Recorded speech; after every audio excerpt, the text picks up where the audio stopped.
going to bring in Mauricio Pedroza in a second, but as we look at this result and the nature in which it happens, when you think of all the pressure that Tata Martino was under coming into this match, and with 10 minutes to go, they're looking at a third straight qualifying defeat. What happened in those last 10 minutes might have saved some jobs. I accidentally opened up my Twitter, and that timeline was flaming. It was blazing. It was buzzing.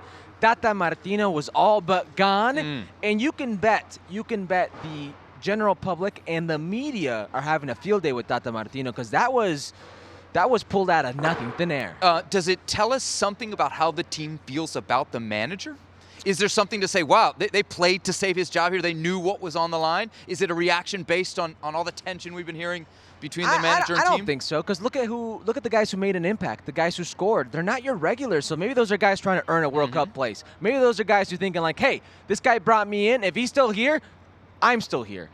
All right, so before we bring in Mauricio Pedroza, then let's take a look at the Mexico 11 for this game against Jamaica down in Kingston. A very, very difficult game for Mexico. They go down a goal, playing against 10-men Jamaica, and then storm back with a couple goals in the last 10 minutes. So Andrés Guardado started in midfield. I thought that was a little bit of a surprise. A very experienced central defense with Héctor Moreno and Néstor Araujo. That's a good way of putting it. Yeah, you like that one? Yeah, Uriel Antuna and Alexis Vega, interesting starters out wide. And of course, Rogelio Funes Mori with no Raúl Jiménez, no Chucky Lozano, a lot of big pieces. No Cesar Montes for this Mexico team tonight. All right, without further ado, let's kick off this edition of 3 Questions by welcoming in our good friend Mauricio Pedroza. So, Mau, we just got a look at that starting 11 for Tata Martino. I guess we should start with the negative, because that's what we do here on Futbol Americas. So what was the biggest problem for Tata Martino tonight until the 80th minute? Well, guys, I think Tata Martino underestimated the Jamaican team, or probably overestimated what that starting 11 he thought was able to do, because Mexico was completely inoperant when you consider how he thought the team should have played.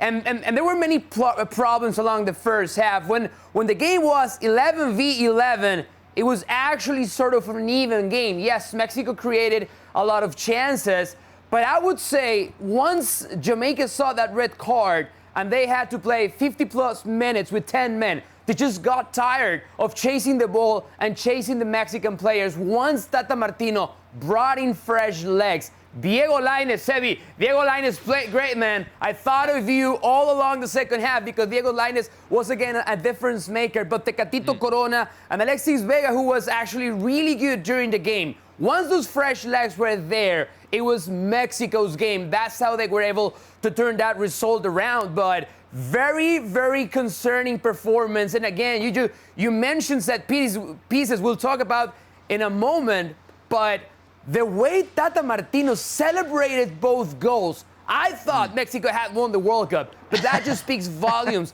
of how much pressure he's feeling, because Herc is right.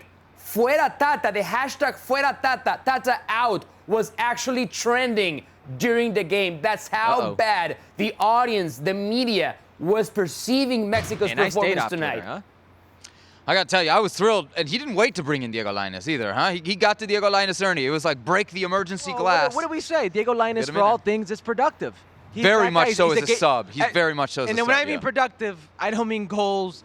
I'm talking about changing the way his team plays on the Mexican national team. He's proven it. How surprised were you to see Guardado in that starting 11? Very surprised, alongside Héctor Herrera, because if there's no Edson, well, you're taking away the guy who essentially protects the back line and protects those two. So you don't put it in a guy like Charlie Rodriguez if it's a Guardado and if it's Herrera. 2 guys who are on the other side of 30. What you need to do is protect them as well.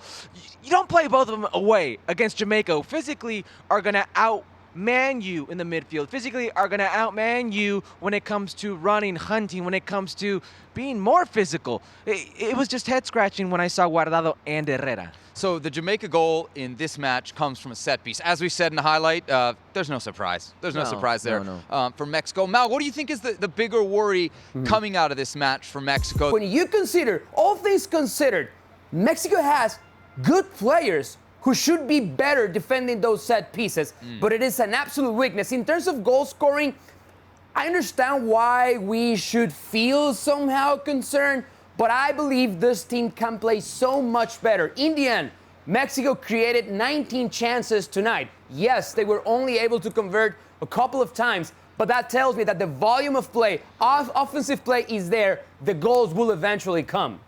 Well, you know, Mauricio just mentioned something that I think is very important. He said other teams, the opposition already knows they can hurt you that way. Do I have to remind you about both finals, the CONCACAF Nations League final and what was the Gold Cup final? How were those games won? How were they scored for the U.S. men's national team?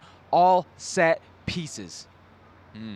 Hey, Mao, I got to say, we've been talking about the U.S. game here quite a bit, and we say, hey, you know, they didn't play well, but they got the 3 points. Let's put that in the context of what Mexico just did. They went away to Jamaica, which we know is a tough place to get 3 points, and they won, and they did so without star after star after star after star. Surely that will weigh in Tata Martino's favor. No, absolutely not. And here's why. This is a very poor Jamaican team. Number one, they have been a huge disappointment. I think before the octagonal started, we all thought, hey, Jamaica might be the team that no one's taking into account that can make actually the run and qualify for the World Cup. Far from true. They have been horrible. They have not been great. Wow, they played with 10 men for like the whole second half. That was my next point, Herc. And they were playing with 10 men. With 10 men, they took the lead, and then they were able to hold on to that result for 80-plus minutes. So, no, I think we do have to question why Mexico had to wait till the 82nd minute to score the equalizer and then to finally turn the result around.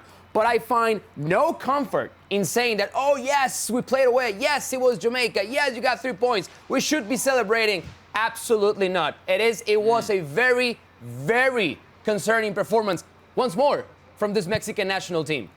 Go ahead. Yeah, no, very concerning because there's that, you know, old saying in Mexico, como, jugamos como nunca, perdimos como siempre. You know, we played like Isn't this the opposite of that? No. This is what I'm saying, but you're supposed to win this, right? If you're playing against a 10-man Jamaica team, you're supposed to win. It just felt like a little bit of the same. And Mao's right. With the type of star power, that Mexico has, you expect more of a dominating performance. We just sat here and you just killed the U.S. men's national team for winning 1-0 against 11 men who are very disciplined.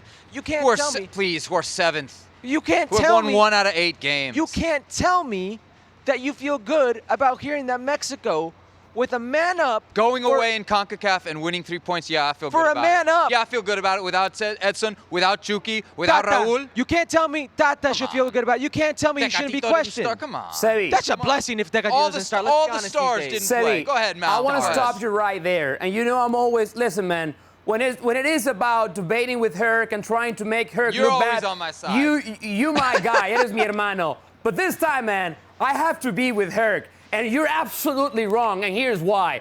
I do not understand why we once again have to take my calculator out and start crunching the numbers. Will Mexico truly qualify caminando, walking like once Ricardo La Volpe famously said? The answer is no. And here's the other problem. Gerardo Martino is making $2.2 million a year to make this team better. This is a quality squad. This is a very good roster. And so far, I have not seen how this manager is making these players do better on the field. The complete opposite. And again, I have to do math, I have to crunch the numbers, and I'm calling my travel agent to realize if I have to go to New Zealand later in the year. I'm not complaining, but man, I like making plans, and I might have to reserve a flight to book a flight to New Zealand later this year. And you guys as well. You guys Mauricio as well. Pedroza, ahora o nunca. You will see him in New Zealand for el repechaje. Maybe he won't be covering Mexico, but he will be there covering it for ESPN and ESPN Deportes. Mal, thanks as always for the time. Thank you very much for watching ESPN FC on YouTube. For more highlights, analysis, and exclusive content, be sure to subscribe.